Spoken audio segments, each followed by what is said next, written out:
পবিত্র রমজান মাসের গুরুত্ব সম্পর্কে জানতে চাই। এখানে যে অমুসলিমরা এসেছেন তাদের উপকারের জন্য। এই রমজান মাসে তাহলে আপনি কেন ইসলাম গ্রহণ করছেন না? কারণ এটা জীবনে নেওয়া সবচেয়ে কঠিন এবং শক্ত একটা সিদ্ধান্ত। আপনার কি অনুসারী আছে ভাই? না, আমার কোনো অনুসারী নেই। তাহলে আপনি কি হারাবেন? আমি প্রভাকরণ। আমি একজন সুপারভাইজার হিসেবে কাজ করছি।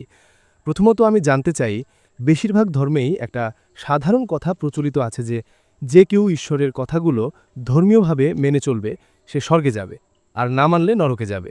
এই বিষয়টা বিবেচনায় নিয়ে আমি জানতে চাই বিচার দিবসে অমুসলিমদের অবস্থা কি হবে। দ্বিতীয়ত আমি পবিত্র রমজান মাসের গুরুত্ব সম্পর্কে জানতে চাই। এখানে যে অমুসলিমরা এসেছেন তাদের উপকারের জন্য, এবং সবশেষে আমি বলতে চাই আমার জীবনে আমি যেটুকু সামান্য অভিজ্ঞতা অর্জন করেছি তা থেকে আমি জোর দিয়ে বলতে পারি ইসলামই একমাত্র ধর্ম যার পরিষ্কার সঠিক তাত্ত্বিক জ্ঞান আছে, যা কিনা যৌক্তিক উদাহরণ এবং যুক্তি দ্বারা সমর্থিত। ভাই 3টি প্রশ্ন করেছেন অথবা 3টি মন্তব্য করেছেন। প্রথম প্রশ্নটি ছিল যে সব ধর্মই বলে যে আপনি যদি ঈশ্বরের আদেশগুলো বিশ্বাস না করেন তবে আপনি নরকে যাবেন। বিচার দিবসে অমুসলিমদের কি হবে? জি স্যার। ভাই, যেমনটা আমি আগে উল্লেখ করেছি, কোরআন সূরা নিসার 4 নম্বর অধ্যায়ের 48 নম্বর আয়াতে এবং সূরা নিসার 4 নম্বর অধ্যায়ের 116 নম্বর আয়াতে বলছে, আল্লাহ যদি চান তিনি যে কোনো গুনাহ ক্ষমা করতে পারেন, কিন্তু শিরকের গুনাহ অর্থাৎ ঈশ্বরের সাথে কাউকে শরিক করা তিনি কখনোই ক্ষমা করবেন না। তাই যদি কোনো ব্যক্তি অমুসলিম হিসেবে মারা যায় এবং সে অন্যদের শরিক করে, সে মিথ্যা উপাস্যদের বিশ্বাস করে, সে মূর্তি পূজা করে, সে কখনোই স্বর্গে যাবে না, বাধ্যতামূলকভাবে সে নরকে যাবে। স্বর্গে যেতে হলে আপনাকে এক ঈশ্বরে বিশ্বাস করতে হবে, শুধুমাত্র তারই ইবাদত করতে হবে এবং তার আদেশগুলো মেনে চলতে হবে। আপনার দ্বিতীয় প্রশ্নের ব্যাপারে অমুসলিমদের জন্য রমজান মাসের উপকারিতা কি? কোরআন সূরা বাকারার 2 নম্বর অধ্যায়ের 183 নম্বর আয়াতে বলছে, রোজা তোমাদের জন্য বিধান করা হয়েছে যেমনটা বিধান করা হয়েছিল তোমাদের পূর্ববর্তীদের জন্য, যাতে তোমরা আত্মসংযম শিখতে পারো। আমরা রোজা রাখি কারণ এতে আমাদের তাকওয়া বাড়ে, আমাদের খোদাভীতি বাড়ে, আমাদের পরহেজগারিতা বাড়ে।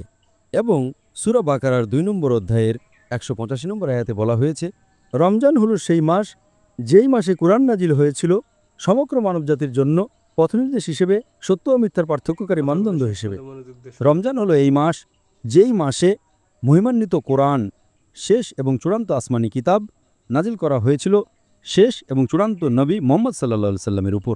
এবং কোরআন বলছে এই কোরআন মানবজাতির জন্য পথনির্দেশ, শুধুমাত্র মুসলমানদের জন্য বা আরবদের জন্য নয়, সমগ্র মানবজাতির জন্য। এবং এটা সত্য ও মিথ্যার পার্থক্যকারী মানদণ্ড। তাহলে এই রমজান মাস এটা কিভাবে অমুসলিমদের উপকার করে? এতে কোরআন নাজিল হয়েছে সমগ্র মানবজাতির পথনির্দেশ হিসেবে, মুসলিম এবং অমুসলিম সবার জন্য। তাছাড়াও প্রিয় নবী মুহাম্মদ সাল্লাল্লাহু আলাইহি ওয়াসাল্লাম বলেছেন, রমজান হলো সেই মাস যে মাসে শয়তানদের বন্দী করে রাখা হয়, জান্নাতের দরজাগুলো খোলা থাকে এবং জাহান্নামের দরজাগুলো বন্ধ থাকে। তার মানে হলো আপনার ভালো কাজ করার সম্ভাবনা বেশি থাকে। একজন মানুষ রমজানে বেশি ভালো কাজ করে, তার খারাপ কাজ করার সম্ভাবনা কমে যায়। যতদূর অমুসলিমদের কথা, ইসলামের বার্তা অমুসলিমদের হৃদয়ে খুব ভালোভাবে পৌঁছাতে পারে, কারণ শয়তান ইবলিসরা বন্দী থাকে। তাই অমুসলিমদের ইসলাম গ্রহণ করার সম্ভাবনা বেশি থাকে, তার ইসলামের কাছাকাছি আসার সম্ভাবনাও বেশি থাকে। আপনি বিশ্বাস করেন যে ইসলামের মধ্যে তাত্ত্বিক বিষয় আছে এবং এটি যুক্তি ও লজিক দ্বারা সমর্থিত। তাই যখন আপনি একমত যে ইসলামের নিয়মকানুন আছে যা যুক্তি ও লজিক দিয়ে সমর্থিত, আপনার কাছে আমার প্রশ্ন, এই রমজান মাসে তাহলে আপনি কেন ইসলাম গ্রহণ করছেন না? এটা ইসলাম গ্রহণ করার প্রশ্ন নয়। আসলে আমি সব ধর্মকেই গ্রহণ করি। প্রতিটি ধর্ম যেসব ভালো কথা বলছে তাই আমার কোনো ভাই, আপনি বলছেন আপনি সব ধর্মের সব ভালো জিনিসে বিশ্বাস করেন, তার মানে কিছু ধর্মে কিছু খারাপ জিনিসও আছে, ঠিক তো? আমি একমত, খুব ভালোভাবেই একমত। আচ্ছা, ঠিক আছে, আমি আপনাকে একটা সহজ প্রশ্ন করতে চাই। আপনার মতে ইসলামে খারাপ কি আছে? বাস্তবিকভাবে আমি ইসলামে খারাপ কোনো কিছুই পাইনি, কিন্তু হয়তো চর্চার ক্ষেত্রে মানুষেরা না, ইসলামে মুসলমানদের কথা বলবেন না, মুসলমানরা খারাপ হতে পারে, আমি মুসলমানদের কথা বলছি না। জি স্যার, ইসলামের কথা বলুন। এমন মুসলমান আছে যারা হয়তো মদ খায়, এমন মুসলমান আছে যারা হয়তো প্রতারণা করে।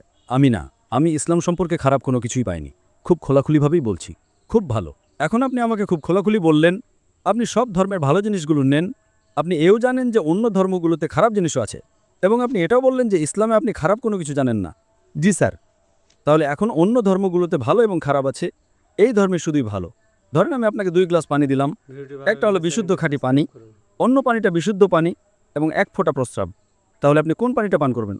অবশ্যই ভালো পানিটা, ভালো খাঁটি পানি। তাহলে এটা একটা খাঁটি ধর্ম, একদম খাঁটি, কোনো ভেজাল ছাড়া। এখন যখন আমি বুঝতে পারছি এটা খাঁটি,